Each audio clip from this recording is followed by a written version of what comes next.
வணக்கம் உறவுகளே, நான் உங்கள் மதுசூதன். இந்த பதிவுகளால எங்களுடைய ஈழ தமிழ் மண் சம்பந்தப்பட்ட பெருமையை பார்க்க போகின்றோம். குறிப்பாக வடக்கிலே யாழ்ப்பாணத்தினுடைய பெருமை உலக அளவில் இன்றைக்கு எடுத்தியம்பி இருக்கின்றது. அது என்ன விடயம் என்பதை இந்த உலக தமிழ் மக்கள் அறிந்து கொள்ள வேண்டும், பெருமைப்பட வேண்டும். ஆகவே கட்டாயம் பார்த்து தீருங்கள். என்ன விடயம் என்றால், உலகத்திலே சுற்றுலாக்கள் செல்லுகின்ற தலங்களை தரவரிசைப்படுத்துகின்ற மிகவும் பிரபல்யமான ஒரு சுற்றுலா தரவரிசை பத்திரிகை, அந்த சஞ்சிகை லோன்லி பிளானட் என்று சொல்லப்படுகின்ற அந்த பத்திரிகை 1970ஆம் ஆண்டு ஆரம்பிக்கப்பட்டதில் இருந்து வருடம் தோறும் பல சுற்றுலா மையங்களை, மக்கள் ஹவர் மையங்களை அது தரவரிசைப்படுத்தி வெளிவிடப்படும். அந்த தரவரிசையை மையமாக கொண்டுதான் உலகம் பூராகவும் சுற்றி பார்க்க விரும்புகின்ற சுற்றுலாவிகள் அந்த சஞ்சிகையை கட்டாயம் படிப்பார்கள். அது லோன்லி பிளானட்டுடைய சஞ்சிகை அவர்கள் கொள்வனவு செய்து படித்து விட்டுத்தான் சில சுற்றுலா தலங்களையே தெரிவு செய்வார்கள், இந்த நாட்டுக்கு போவோம் என்று. அப்படிப்பட்ட உலகத்தில் பேர் போன அந்த நிறுவனம் 2026ஆம் ஆண்டுக்குரிய சுற்றுலா மையங்களை தரவரிசைப்படுத்தி இருக்கிறது. சுமார் 25 உலகம் பூராகவும் இருக்கிற 25 சுற்றுலா மையங்களை தரவரிசைப்படுத்தி இருக்கிறது. இதில் என்ன பெருமை என்றால், அதுல 2ஆம் இடத்துல யாழ்ப்பாணம் மண் அமைந்திருக்கிறது. ஆம் உறவுகளே, ஈழத்தில் யாழ்ப்பாணம் என்று உலகத்தில் சொன்னாலே ஜெஃப்னா என்று எல்லாருக்கும் பேர் போன விடயம். ஆனால் இந்த போராட்டங்கள் நிறைவுக்கு வந்த பிறகு, இந்த குண்டுவெடிப்புகள், ஈஸ்டர் குண்டுவெடிப்புகளுக்கு பிறகு இப்ப இலங்கைக்கு அதிகளவான சுற்றுலாவிகள் வருகிறார்கள். இலங்கை முதலிடமாக இலங்கையை முன்னுரிமைப்படுத்தி கொண்டு வருவார்கள். அந்த வகையிலே இலங்கைக்கு வருகின்ற சுற்றுலாவிகள் வடக்கு மண், ஏனென்றால் வடக்கு பிரபலமடைந்த ஒரு நிலமாக இருப்பதனால் வடக்குக்கு விஜயம் செய்வதை வாடிக்கையாக கொண்டிருந்தார்கள். அந்த வகையிலே வடக்குக்கு அள்ளுகொள்ளையாக வருகின்ற மேலை நாட்டவர்கள், கீழே தேய்த்தவர்கள், கிழக்கு மேற்கு நாட்டவர்கள் எல்லோரும் செல்வதனால் அதனுடைய எண்ணிக்கை கடந்த ஆண்டு பதிவுகளின்படி, புள்ளிவிவரங்களின்படி அதிகமாக பதிவாகியுள்ளது.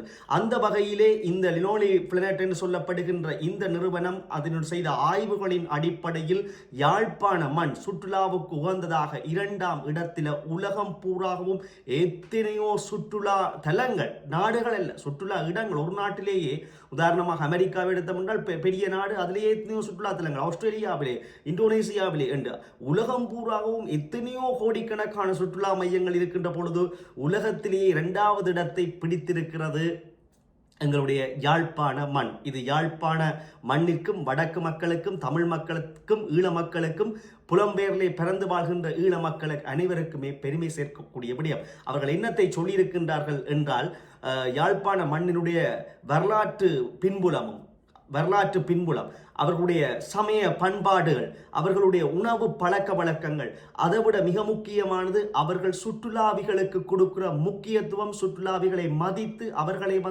சிறப்பாக உபசாரம் செய்கின்ற விதம்.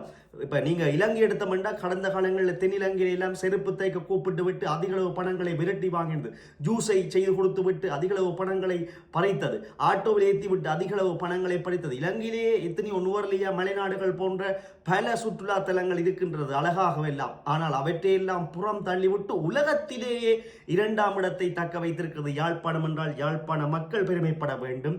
ஏனென்றால் இங்க சுற்றுலாவிகள் அதிகளவாக வடக்கு மண்ணை பார்க்க வந்ததில் கோட்டையாக இருக்கட்டும், நல்லூர் ஆலயமாக இருக்கட்டும், பெரும்பாலும் டெல்ஃப் நெடுந்தீவுக்கு போனதிலிருந்து பல்வேறு தீவுகள், பல்வேறு இடங்கள், துறைமுகங்கள், பீச்சுகளுக்கெல்லாம் அவர்கள் சென்றிருக்கிறார்கள். அங்கே புராதன சின்னங்களை பார்வையிட்டிருக்கிறார்கள், கடற்கரைகளுக்கு சென்றிருக்கிறார்கள். யாழ்ப்பாண மண்ணினுடைய பாரம்பரியமிக்க, சுவை மிக்க உணவை உண்டிருக்கிறார்கள். இந்த உணவு கலாச்சாரம், அவர்களுடைய சமய பழக்க வழக்கங்கள், பெரும்பாலும் நல்லூர் கால பகுதியை அள்ளுகொள்ளியாக பல வெளிநாட்டவர்கள், வெள்ளையர்கள் வருவார்கள். இந்த அந்த நிகழ்வு நல்லூர் ஆலய திருவிழாவிலே பக்தர்கள் போலவே அவர்களும் எங்களுடைய உடை பாரம்பரியங்களோடு தோன்றுவார்கள், பார்த்திருப்பீர்கள்.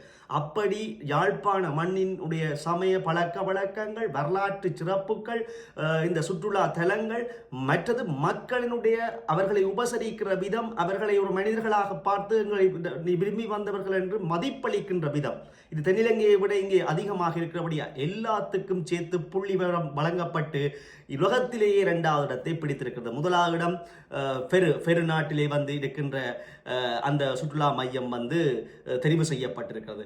ஆகவே இது வந்து இந்த தெரிவு செய்து உலகம் பூராகவும் 25 இடங்களோ உலகத்திலேயே 3 இடங்கள், கனடாவிலேயே 3 இடங்கள். அதில் குறிப்பாக சொல்ல வேண்டும், கனடாவில் இருக்கிற பிரிட்டிஷ் கொலம்பியா மாகாணம் தான் இன்னும் அழகான மாகாணமாக இருக்கும் கடற்கரையோடு. அதே 13வது இடத்துக்கு பின்தள்ளி யாழ்ப்பாணம் 1வது இடத்துக்கு வந்திருக்கு என்றால் பாருங்கள் எங்களுடைய மண்ணினுடைய மகிமை. ஆகவே இதை தக்க வைக்க வேண்டும். 2026ஆம் ஆண்டுக்குரிய தரவரிசையில் தான் இது வந்திருக்குது. ஆகவே இந்த அறிக்கையை படிச்சு போட்டுத்தான் வெளிநாட்டில் சுற்றுலாவுக்கு போறார்கள் வெறிவினம். ஆகவே அள்ளுகொள்ளே அடுத்த வருஷம் யாழ்ப்பாணத்துக்கு, இலங்கைக்கு கிடைவர் வெறிவினம், யாழ்ப்பாணத்துக்கு வெறிவினம். ஆகவே சுற்றுலாவை மையமாக கொண்ட வியாபாரங்களை தொடங்குங்கள். அவர்களை வந்து மோசடிக்குள்ளாக்காதீர்கள். நியாயமான விலையில் அறவிடுங்கள். ஆகவே சுற்றுலாவுக்கு வந்து அதிக 2026 இந்த அறிக்கையை பார்த்து கன சுற்றுலாவிகள் வருவார்கள் வடக்குக்கு. அவர்களை சிறப்பாக நாங்கள் உபசரித்து அனுப்ப வேண்டும். நல்ல எங்களுடைய பண்பாட்டை அவர்களுக்கு எடுத்து எம்ப வேண்டும் என்பதும் இதுக்குள்ள உட்புதைந்து இருக்குது. அதைவிட இந்த 25 நாடுகளும் எதென்று நாங்கள் பார்த்தோம் என்றால், இந்த திரையில நீங்கள் பார்த்த முதலிடத்தில் பெரு சவுத் அமெரிக்காவினுடைய பகுதி, 2வது ஸ்ரீலங்காவுடைய யாழ்ப்பாணம் சொல்லுகின்ற போதே மகிழ்ச்சியாக இருக்கிறது. 3வது யுஎஸ்ஏனுடைய மைன், 4வது ஸ்பெயினுடைய ஹேடிக்ஸ், அடுத்தது ஆப்பிரிக்காவினுடைய ரீஜூனியன் 5வது இடத்தில், அடுத்தது ஆப்பிரிக்காவினுடைய பொட்ஸ்வானா, அடுத்தது 7ஆம் இடத்துல கொலம்பியாவினுடைய கெடகெனா. அப்படியே பாருங்க, உலகத்தில் முன்னணி சுற்றுலா நாடு தாய்லாந்து 22வது இடத்துக்கு தள்ளி 2ஆம் இடத்துக்கு யாழ்ப்பாணம் முன்னணியில் வைக்கின்ற எங்கள் எல்லாருக்கும் பெருமை. கனடாவின் பிரிட்டிஷ் கொலம்பியா 13வது இடத்துக்கு தள்ளப்பட்டிருக்கிறது. ஆம் உறவுகளே, உலகத்தில் பெயர் போன ஒரு சுற்றுலா சஞ்சிகை எங்களுடைய யாழ் மண்ணை 2வது இடத்திலே, உலகம் பூராகவே எத்தனையோ சுற்றுலா தலம் இருக்க 2வது இடத்துல கொண்டு நிறுத்தி இருக்கிறது என்றால் எங்களுடைய மண்ணினுடைய பழக்க வழக்கம், உணவு விருந்தோம்பல், சுற்றுலாவிகளை வந்து பராமரிக்கிற விதம், எங்களுடைய வரலாற்று சின்னங்கள் என்பன எவ்வளவு உலகத்தரத்திலே மகோன்னதமாக பார்க்கப்பட்டிருக்கிறது. எங்களுடைய மக்களுடைய பண்பாடுகள் வெளிப்பட்டிருக்கிறது. ஆகவே இன்னும் அடுத்த வருடங்களிலே சுற்றுலாவிகள் வருவார்கள். அவர்களை நாங்கள் உகந்த முறையில் வந்து இது பெருமை கொள்ள வேண்டிய விடயத்துக்கு அப்பால் இன்னும் வருகின்ற ஆயிரக்கணக்கான லட்சக்கணக்கான சுற்றுலாவிகளை வந்து நாங்கள் சரியாக உபகரித்து எங்களுடைய மண்ணினுடைய பெருமையை நாங்கள் மேலோங்க செய்வோம் உலகத்தரத்திலே என்று கூறிக்கொண்டு மீண்டும் ஒரு பதிவினூடாக சந்திப்போம்.